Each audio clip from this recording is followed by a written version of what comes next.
बात बिल्कुल हकीकत है, इजराइल के लोग भाग रहे हैं। भगोड़ा कौन है, मैदान छोड़कर भाग कौन रहा है, आप समझने की कोशिश कीजिए।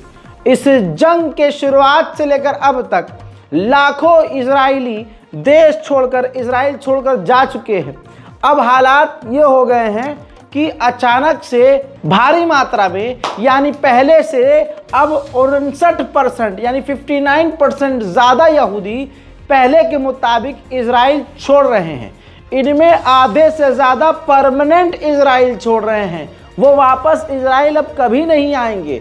और ऊपर से बड़ी बात यह है, जो मैं आपको वजह बताना चाहता हूँ, जैसे ही लेबनान के तरफ इजराइल ने आग फैलाई जंग की, जैसे ही नेतन्याहू ने इस जंग को समेटने के बजाय मिडिल ईस्ट में और फैलाई, यहूदी समझने में देर नहीं लगाए कि भैया अब तो हमारे एल लग जाएंगे, देश में सुकून गायब हो जाएगा। पहले से ही इजराइल बहुत ज़्यादा मुसीबत से घिरा हुआ है नेतन्याहू की गलती की वजह से। भाई साजो सामान की कमी हो रही है, सामानों की किल्लत हो रही है, जीडीपी डाउन हो रही है, महंगाई बढ़ रही है, बेरोजगारी बढ़ रही है, तो होगा क्या, यहूदी फिर भागने पर ही मजबूर होंगे। ऊपर से जान का खतरा और है। इसके बाद एक और खुलासा कर रहा हूं, रिपोर्ट है कि जो यूरोप के देशों से पिछले कई सालों में वापस इजराइल आए थे, या जो नए लोग आकर इजराइल बसे थे, वो लोग, ये रिपोर्ट है, वो लोग जो इंटेलिजेंट थे, कोई वैज्ञानिक, कोई डॉक्टर, कोई इंजीनियर, कोई एक्सपर्ट, कोई अधिकारी, ये बड़े बड़े लेवल के जो आला अफसरान टाइप में लोग थे, वो जो इजराइल आकर बसे थे, अब वो वापस भाग रहे हैं। वो लोग भी इजराइल छोड़ रहे हैं कि भैया अब यहाँ कुछ नहीं बचा। अचानक से हुआ एक और कांड। इजराइल के ऑफिशियली ऐलान में कहा गया कि यहिया सिनवार को मार दिया गया, लेकिन कुछ ही देर बाद इजराइल ने अपने झूठ पे से पर्दा हटाया और कहा कि नहीं, ये खबर सच नहीं है और यहिया सिनवार जिंदा है। इजराइल पूरी तरह से, जो वहाँ के लोग हैं यहूदी, बहुत परेशान हैं। इजराइल पूरी तरह से चारों तरफ से घिरा हुआ है मुसीबतों से, और इसकी वजह नेतन्याहू है। नेतन्याहू के खिलाफ खुद जनता सड़कों पर इजराइल की उतरी हुई है और लगातार प्रदर्शन कर रही है। बिल्कुल गोदी मीडिया की तरह इजरायली मीडिया को और अंतर्राष्ट्रीय मीडिया को नेतन्याहू कंट्रोल कर रहा है। अब बात सामने आ चुकी है। बात अब यह है कि हजारों की तादाद में, लाखों की तादाद में जो यहूदी नेतन्याहू के खिलाफ प्रदर्शन कर रहे हैं, अब इजराइल की पुलिस उन्हें मारपीट कर गिरफ्तार कर रही है। देखिए,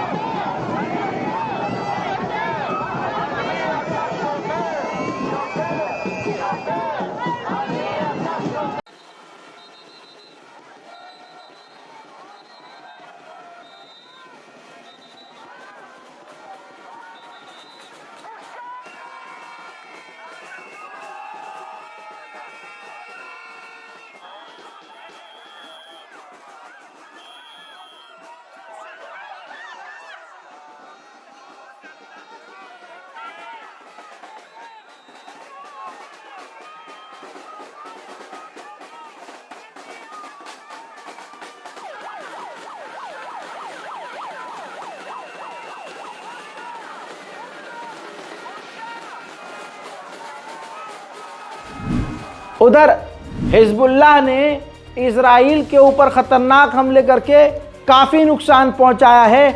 इससे पहले देर रात आपको इस खबर के बारे में वो अपडेट दे चुका हूं। अब आपको बता दूं कि लेबनान ने तो हमला किया ही है, लेकिन इराक की तरफ से भी इजराइल के ऊपर ड्रोन और मिसाइलें दागी गई हैं। देखिए,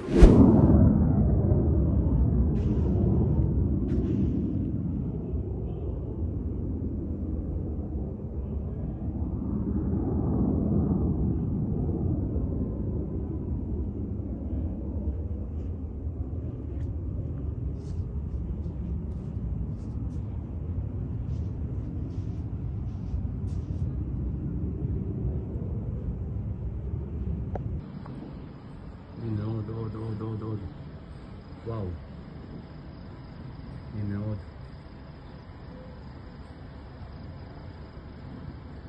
No sé.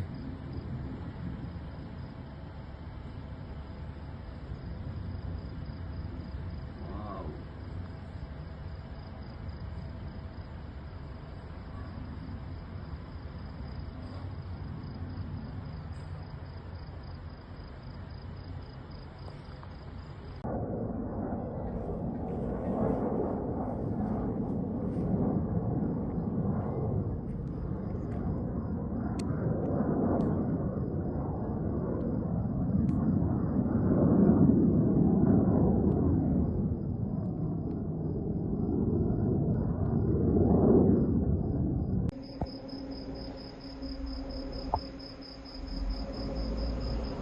אבא.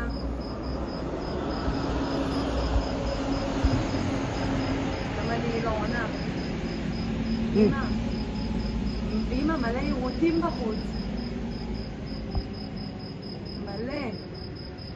उधर बर्तानिया के विदेश मंत्री ने कहा कि वेस्ट बैंक और फिलिस्तीन के इलाकों में जिस तरह से सेटलर्स एक्टिविटी बढ़ा रहे हैं और मार पिटाई कर रहे हैं और फिलिस्तीनियों पर हमले कर रहे हैं, इस चीज़ को देखते हुए हम इजराइल के सेटलर्स पर पाबंदियां लगाएंगे और बढ़ाएंगे। वहीं कतर के अमीर अमेरिका पहुंचने वाले हैं और बाइडेन के मुलाकात के बाद वो डोनाल्ड ट्रंप से भी मिलेंगे और मिडिल ईस्ट में शांति के लिए और शांति लाने के लिए बात करेंगे। उधर में दोस्तों हमास ने अमेरिका के नए प्रपोजल को रिजेक्ट कर दिया है, ये कहते हुए कि इसमें नेतन्याहू ने ऐसी नई शर्तें डाली हैं जो हम एक्सेप्ट नहीं कर सकते। इससे पहले जो अमेरिका ने प्रपोजल दिया था हम उस पर राजी हैं, इस पर नहीं। हजरत नेतन्याहू की गवर्नमेंट में एक गिडियन साहब नाम का नेता है, अफसर है।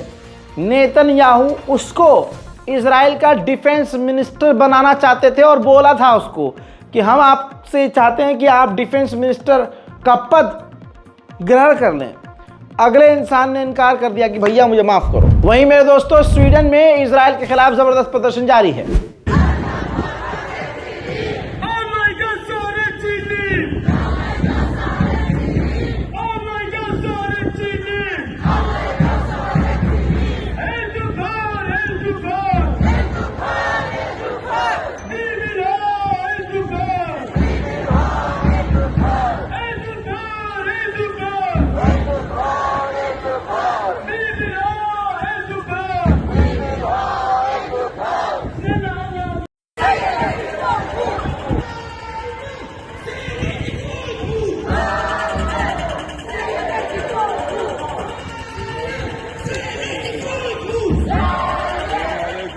उधर मेरे दोस्तों इंटरनेशनल एक्टिविस्ट ग्रेटा थनबर्ग लगातार फिलिस्तीन के लिए प्रदर्शन कर रही हैं।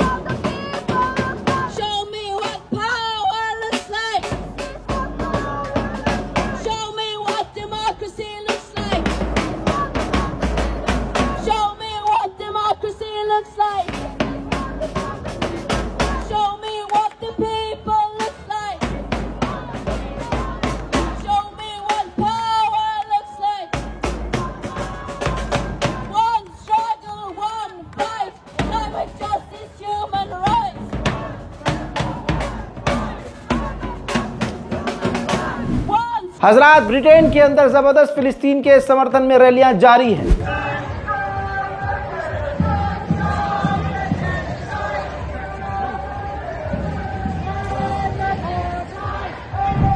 और जिस देश में कभी प्रदर्शन नहीं होता वहां भी फिलिस्तीन के लिए प्रदर्शन हो रहा है, साउथ कोरिया।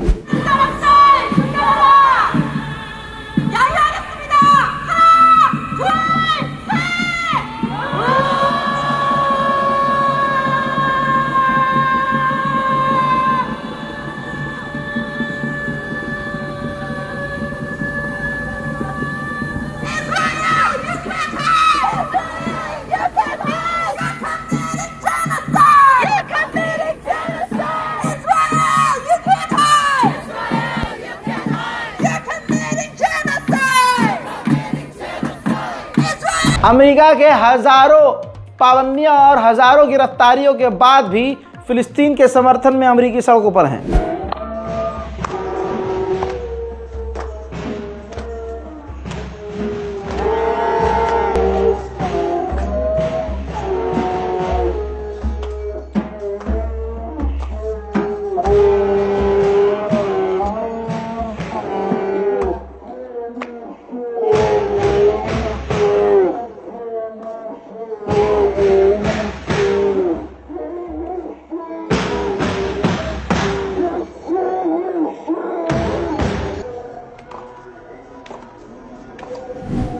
मेरे दोस्तों अगली तस्वीर ये जर्मनी की देखिए। फिलिस्तीन के समर्थन में एक जर्मनी का 14 साल का बच्चा फिलिस्तीन का झंडा लहरा रहा था और वहाँ की यानी जर्मनी के हिजड़े पुलिस ने उस 14 साल के नाबालिग बच्चे को दौड़ा दौड़ा कर गिरफ्तार किया था।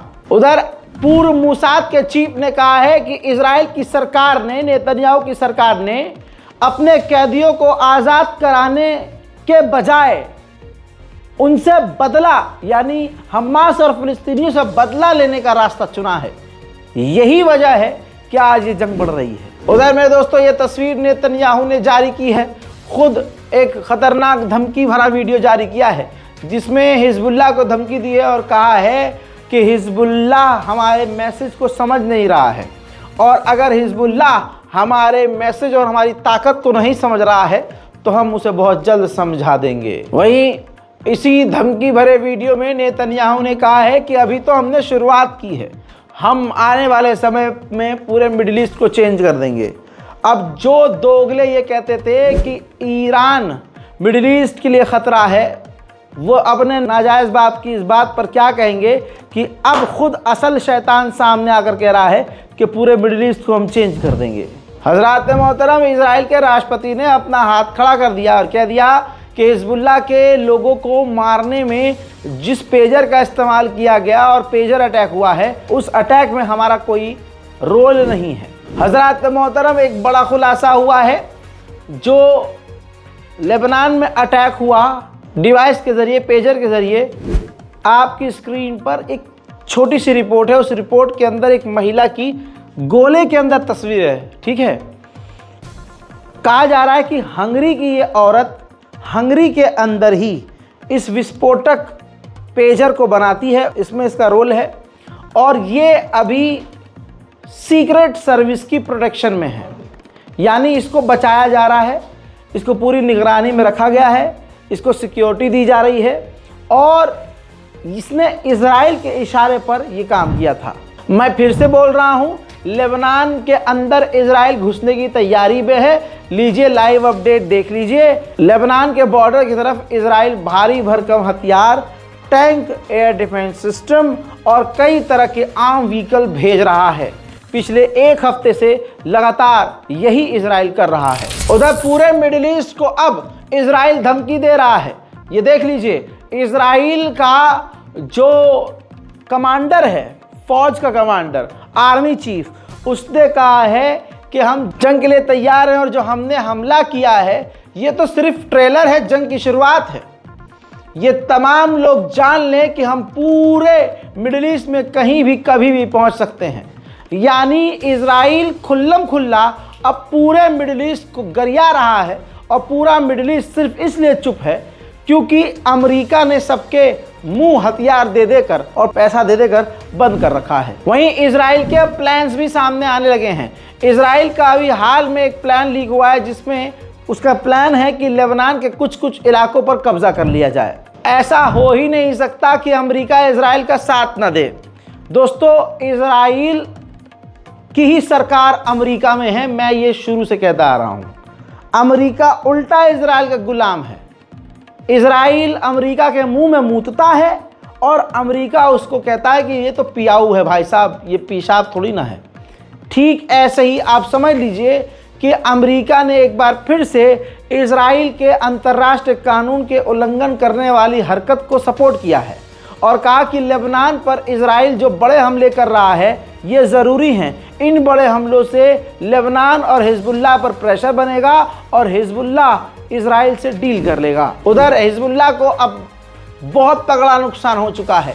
500 से ज़्यादा हिजबुल्लाह के खुद के फाइटर्स मारे गए हैं और करोड़ों का नुकसान उसका हो चुका है। इजरायली कमांडर ने कहा कि पिछला हफ्ता जो हिजबुल्लाह के लिए था वो हिजबुल्लाह के इतिहास के लिए सबसे बुरा वीक था। पूरा इतना बुरा वक्त कभी हिजबुल्लाह पर नहीं आया।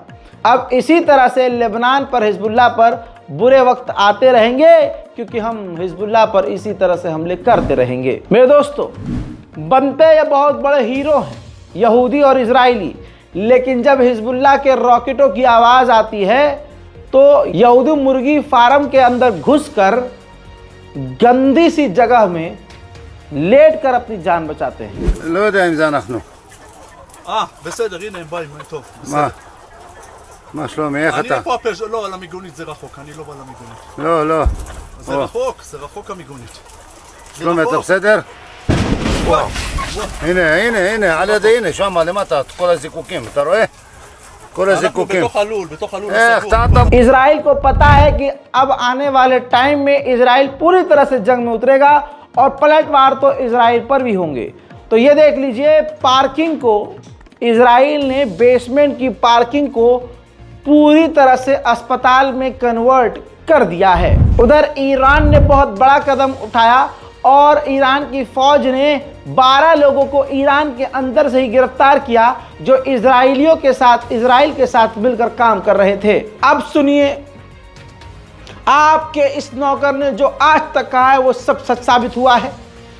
जो बात मैंने पिछले हफ्ते ही बोल दी थी, अब ईरान के मंत्री बोल रहे हैं। ईरान के सीनियर ऑफिशियल ने कहा है कि लेबनान में पेजर अटैक से यह साबित हो गया है और ऐसा व्यतीत हो रहा है कि इजराइल का ही हाथ ईरान के शहीद पूर्व राष्ट्रपति इब्राहिम रईसी के कत्ल में, मौत में हो सकता है। और ये बात मैं बहुत पहले बोल चुका था। हजरात, एक अच्छी खबर ये है कि यूएन की मीटिंग के लिए अमेरिका में तमाम देश पहुंचे थे, सऊदी अरब और ईरान भी पहुंचे थे। सऊदी अरब के विदेश मंत्री ने ईरान के मिनिस्टर से खुद मुलाकात करी यूएन के ही दफ्तर में और दोनों देशों ने मिडिल ईस्ट के हालात को डिस्कस किया है। मेरी दुआ है और आपकी भी दुआ यही होनी चाहिए कि सऊदी अरब और ईरान एक हो जाएं। वहीं यहूदी इजरायली पार्लियामेंट के अंदर नेतन्याहू ने कह दिया है कि हम ईरान के साथ जंग में हैं। मेरे दोस्तों, इस बारकोड का इस्तेमाल कीजिए। माजरत चाहूँगा, माफ़ी चाहूँगा कि पिछले 15 दिन से यह बारकोड काम ही नहीं कर रहा था और बहुत लोग परेशान थे। मैं माफ़ी चाहूँगा, यही कहूँगा इस बारकोड को हमने चेंज कर दिया है, अब ये वर्किंग है। प्लीज़ अगर आप फ़िलिस्तीन और गाज़ा की मदद के लिए आगे आना चाहते हैं तो इस बारकोड का इस्तेमाल कीजिए। मैं माजरत चाहूँगा कि पिछले कई दिनों से मैंने मेल भी चेक नहीं किया था। लोग कंप्लेंट कर रहे थे कि रज़ा भाई आपका बारकोड काम नहीं कर रहा है, लेकिन इंशाअल्लाह ये बारकोड अब काम करेगा और हम सब मिलकर फ़िलिस्तीन और गाज़ा के लिए कोई ना कोई मदद ज़रूर कर पाएंगे। जय हिंद।